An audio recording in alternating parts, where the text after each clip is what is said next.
Y estamos en comunicación con el director de Relaciones Gubernamentales del Gin Group y el señor Javier Treviño, a quien saludo como siempre con mucho respeto, con mucho cariño. ¿Cómo estás, Javier? Hola Pedro, buenos días, qué gusto estar contigo de nuevo. Es un placer. Y Javier, yo quisiera platicar contigo acerca de lo que para ti, la lectura sobre las repercusiones que tiene la salida de Carlos Ursúa de la Secretaría de Hacienda. ¿Cómo lo ves tú?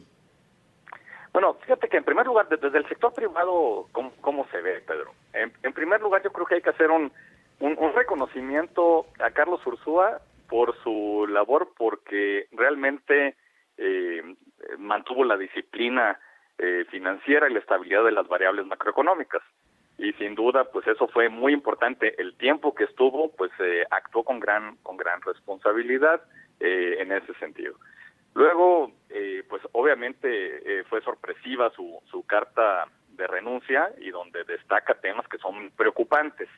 En tercer lugar, yo creo que debemos dar la bienvenida al nombramiento de Arturo Herrera como secretario de Hacienda, porque efectivamente pues es un personaje bien preparado y que además pues fue muy claro desde el principio en que va a continuar justamente con esa disciplina en las finanzas públicas y por el otro lado con una tarea de mantener la estabilidad de las variables macroeconómicas.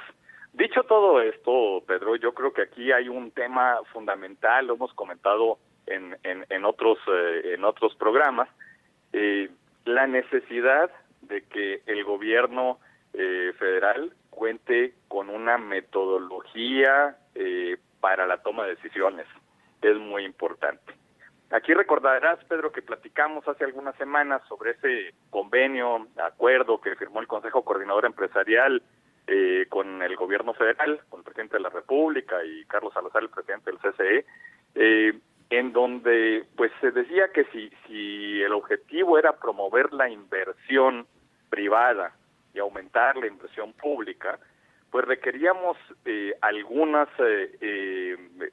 pues mantener algunos elementos que son fundamentales. Uno, sin duda, pues el Estado de Derecho, la aplicación de la ley, reglas claras, pero mantener la estabilidad de las variables macroeconómicas es fundamental. Y además de todo eso, para que se den los proyectos, los grandes proyectos de inversión en infraestructura, tanto en energía como en infraestructura en todo el país, el desarrollo del sur-sureste, pues se requiere además, y eso era el compromiso entre el gobierno federal y el sector privado, echar a andar pues dos mecanismos, pero recordarás que en ese momento hablaban de dos mecanismos. Bueno, pues ahora toman mucho mayor importancia, mayor relevancia con estos cambios en el gabinete. En primer lugar, un mecanismo para la evaluación y priorización de proyectos. O sea, es importante que los proyectos de inversión y por parte del gobierno hay un mecanismo de evaluación de proyectos, de priorización de proyectos, y a eso se refería Ursúa en su carta, la necesidad de tener esta metodología de análisis con evidencia empírica, de tal manera de que no se tomen decisiones que no estén bien sustentadas.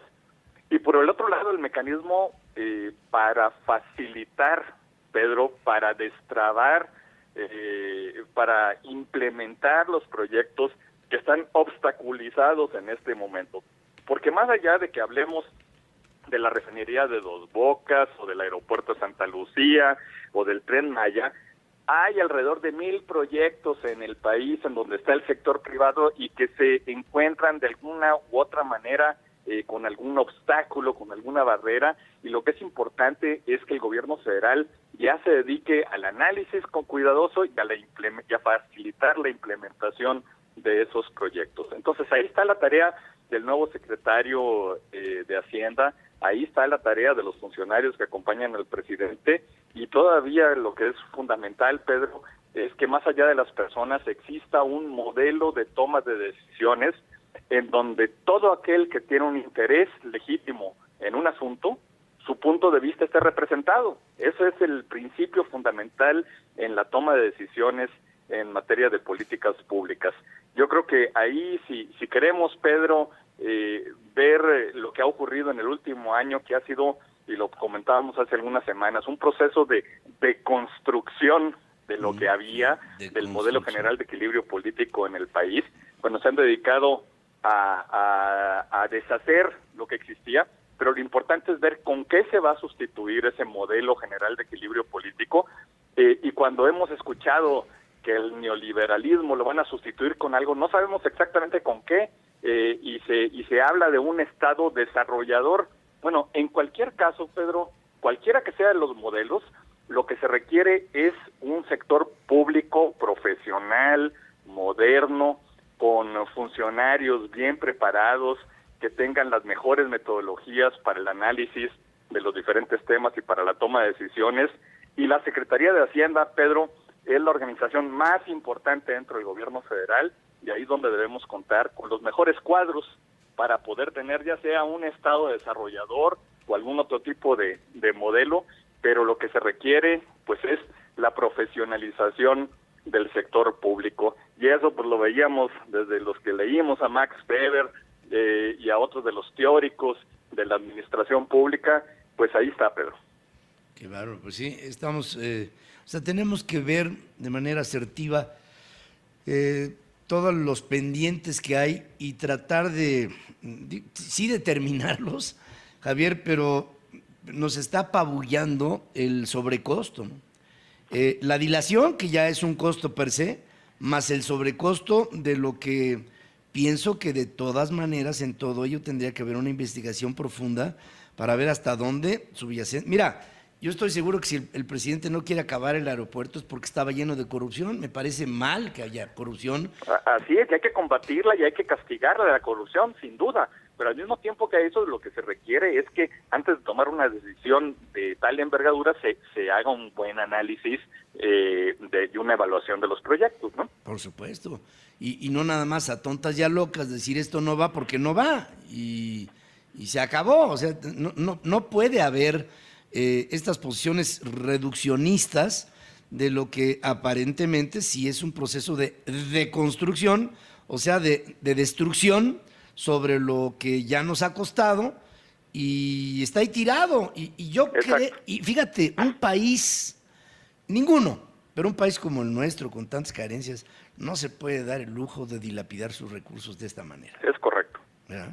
Esto es correcto, y sí se habla de muchos modelos y del capitalismo moral y de otros más, bueno, pero en todos los modelos y del Estado transformador, en todos esos modelos, el requisito fundamental es tener una burocracia profesional bien preparada, y eso, el talento en el sector público es fundamental. Es fundamental, y yo creo que todavía estamos a tiempo, Javier. Estamos a tiempo. No, yo creo que sí, y te digo, por eso vimos con buenos ojos, sobre todo desde el sector privado, pues la llegada de Arturo Herrera. Es un profesional, tiene las convicciones del Estado de Derecho y de la estabilidad de la macroeconomía y la disciplina en las finanzas públicas. Eso hay que darle la bienvenida, y eso es lo que se tiene que mantener.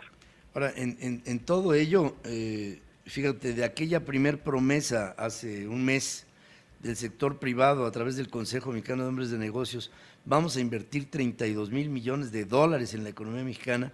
Me pregunto, ¿y de eso realmente, ahora que han visto todo lo que han visto, de verdad van a seguir siendo los 32 mil millones o la cifra se ha venido reduciendo conforme han venido dándose cuenta de la realidad con la que van a tener que convivir?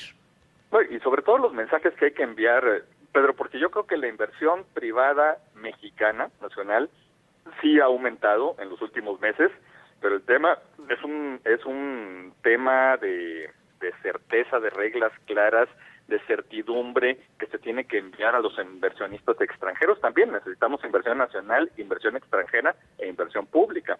Entonces, se requiere sin duda mandar un mensaje adecuado. Por supuesto que sí.